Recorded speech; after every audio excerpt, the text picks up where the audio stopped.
let's start by looking at several projects, and I'll just sort of speak generally about my work, and then we'll go into depth on a recent project. So what I do is I do use Paint, and I also write software, and I also make video.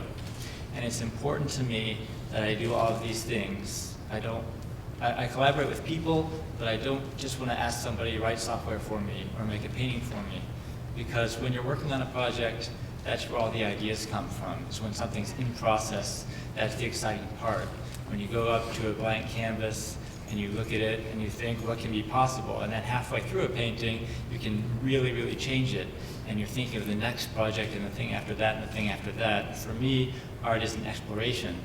And so I don't want to give up any of that kind of gooey magic art-making stuff. So all of my work is about time, it's about technology, it's about color, and it's about how to integrate all these things.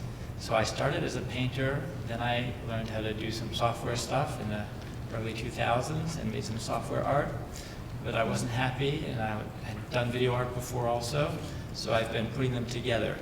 In this color study, this is just a picture of a painting projected back onto it and then rotated slowly, and that's an investigation into this new palette that I'm exploring. When you project color onto color, you get strange colors that didn't really used to exist. You get very super saturated kind of hyper colors, and you also get other things that you would think would turn out like that, but they don't. So there are a lot of surprises in it.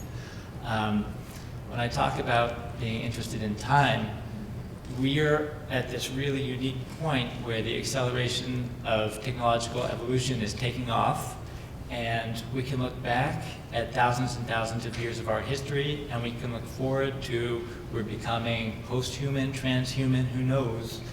What I'd like to do is to keep painting, because we have over 40,000 years of painting.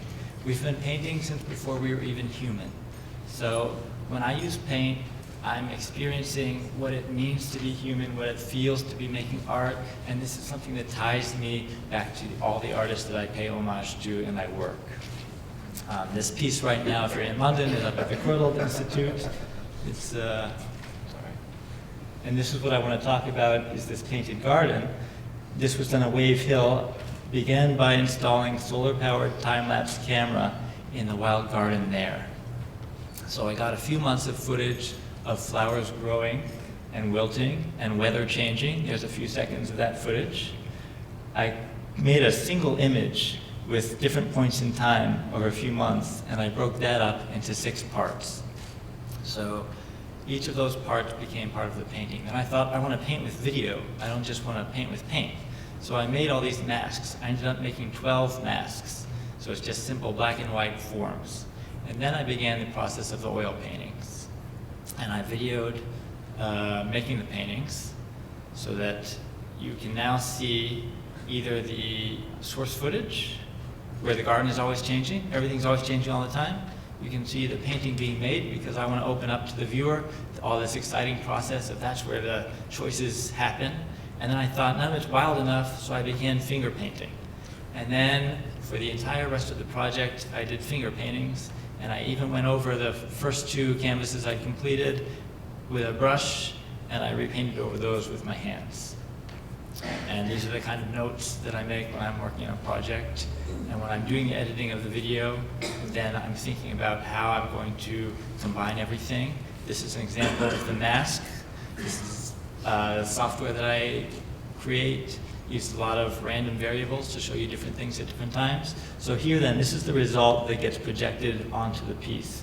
So you can see any one of those 12 masks may or may not appear. Any point of any time of the source footage may or may not appear, and any point of any of the paintings may or not appear.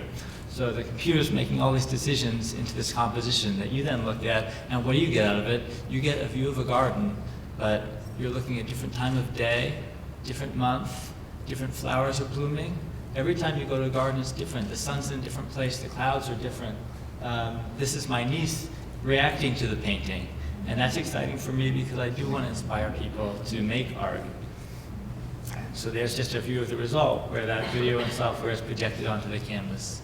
And I want to invite you to approach me. I'm doing these collaborative works now, these draw-alongs I've just started, and I don't know how that's going to go. So if you want to come and draw traffic cones with me, please find me. Thank you very much.